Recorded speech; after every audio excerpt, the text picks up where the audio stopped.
ఆటా ప్రతినిధులందరికీ పేరు పేరున నమస్కారం. So first of all, I would like to congratulate all ATA representatives. All the way you have come from years, and for the last 20 days, you are all doing a lot of programs in various parts of Telangana and Andhra Pradesh. Chala santosham. Mari ఏ దేశం ఏదినా ఎందు కాలిడినా నీ తల్లిని మరవకు, నువ్వు పుట్టిన గడ్డను మరవకని ప్రముఖ కవి చెప్పినటువంటి మాటను నిజం చేస్తూ మరి ఎన్నో మైళ్ళ దూరంలో ఉన్న మీరు తెలుగు భాషా సంస్కృతిని, తెలుగు ప్రజల అభివృద్ధిని కాంక్షిస్తూ ఎన్నెన్నో కార్యక్రమాలు చేసిన ఆటా ప్రతినిధులందరికీ నా హృదయపూర్వక శుభాకాంక్షలు, అభినందనలు. ముఖ్యంగా ఈరోజు మీ పిల్లలు మీరు అమెరికాలో స్థిరపడిపోయినా కూడా ఈ ప్రాంతంతో, ఈ మట్టితో మీకున్నది ఒక పేగుబంధం. మీరు అక్కడ బాగా స్థిరపడిన ఉన్నతమైనటువంటి జీవితాలను మీరు పొందుతున్నా కూడా నేను పుట్టిన నా ప్రాంతం, నా తెలుగు ప్రజలు సంతోషంగా ఉండాలి, నా తెలుగు ప్రజలు బాగుండాలి, నా తెలుగు భాషా సంస్కృతిని, సాంప్రదాయాలను గౌరవిస్తూ మీరు చేసినటువంటి కృషి చాలా గొప్పది.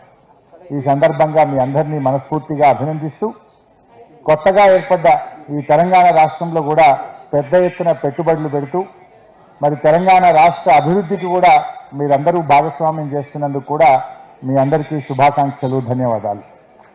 మరి గత 20 రోజులు అంటే ప్రతి సంవత్సరం డిసెంబర్ 10వ తేదీ నుంచి 30వ తేదీ వరకు 20 రోజులు ఈ ఇండియాకు వచ్చి 2 తెలుగు రాష్ట్రాల్లో కూడా ఎన్నో సేవా కార్యక్రమాలు చేస్తూ ఉన్నారు. అది వాటర్ ప్లాంట్లు కావచ్చు, మరి హెల్త్ క్లినిక్లు కావచ్చు, మెగా హెల్త్ క్యాంప్స్ కావచ్చు. మొన్న ఈ మధ్య పత్రికలో చదివాను, అచ్చంపేటలోని చెంచుగూడాల్లోకి వెళ్ళి అక్కడ వాళ్లకు దుప్పట్లు, బట్టలు కూడా ఆటా ప్రతినిధులు వెళ్ళి పంచారని చూసి నిజంగా చాలా సంతోషం అనిపించింది. ఎక్కడ అమెరికా, ఎక్కడ అచ్చంపేట. అమెరికాకు అచ్చంపేటకున్న బంధం ఏంటి? తెలుగు బంధం. మన సంస్కృతి, మన తెలుగు భాష అనుబంధమే అమెరికాకు అచ్చంపేటకు మధ్య అనుబంధాన్ని నిలిపింది. అలాంటి మంచి కార్యక్రమాలు చేశారు. మొన్న ఈ మధ్య గజ్వేల్లో కూడా మెగా హెల్త్ క్యాంప్ పెట్టారు. ఇలాంటి కార్యక్రమాలు ఇంకా ముందు ముందు మీరు బాగా కొనసాగించాలని మీ అందరికీ కూడా మరి మేము తెలంగాణ రాష్ట్ర ప్రజల పక్షాన హృదయపూర్వకమైనటువంటి ధన్యవాదాలు, కృతజ్ఞతలు తెలియజేస్తా ఉన్నాం. మరి ఈరోజు మన నట కిరీటి రాజేంద్ర ప్రసాద్ గారికి ఈ అవార్డు ఇవ్వడం నిజంగా నాకు చాలా సంతోషంగా ఉంది. జీవన సాఫల్య అవార్డును వారు ఈరోజు అందుకోవడం నిజంగా ఆయన పూర్తి అర్హులు. 50 ఏళ్ల నట జీవితంలో ఆయన పొందని అవార్డులు లేవు, ఆయన తెలియని మనిషి తెలుగు రాష్ట్రాల్లో ఉండదు. ఒక అద్భుతమైనటువంటి మరి నటుడు వారు. హాస్య నటులు అంటే ఒక పార్ట్ క్యారెక్టర్లుగా చూశాం, కానీ రాజేంద్ర ప్రసాద్ గారు సంథింగ్ డిఫరెంట్. ఆయన హీరోగా కూడా చేశాడు. పలు సినిమాల్లో ఆయన్నే హీరో, ఆయన్నే హాస్యాన్ని కూడా పండించాడు.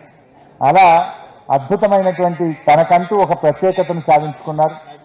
అంతేకాదు ఆయన ఆ ఫీల్డ్లో ఉండేటువంటి వర్కర్ అసోసియేషన్కు కూడా అధ్యక్షులుగా ఉండి సినిమా రంగంలో ఉండేటువంటి కార్మికుల సంక్షేమం కోసం, ఆ కార్మికుల హక్కుల కోసం కూడా పోరాడినటువంటి చరిత్ర రాజేంద్ర ప్రసాద్ గారికి ఉంది.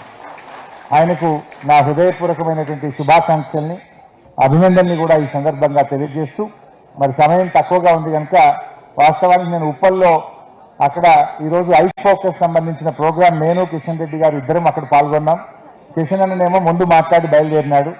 మరి ఇక నాకు తప్పని పరిస్థితుల్లో నేను వెనక మాట్లాడి మెట్రో రైలు ఎక్కి మిమ్మల్ని నిరుత్సాహపరచొద్దని పరిగెత్తుకొని వచ్చి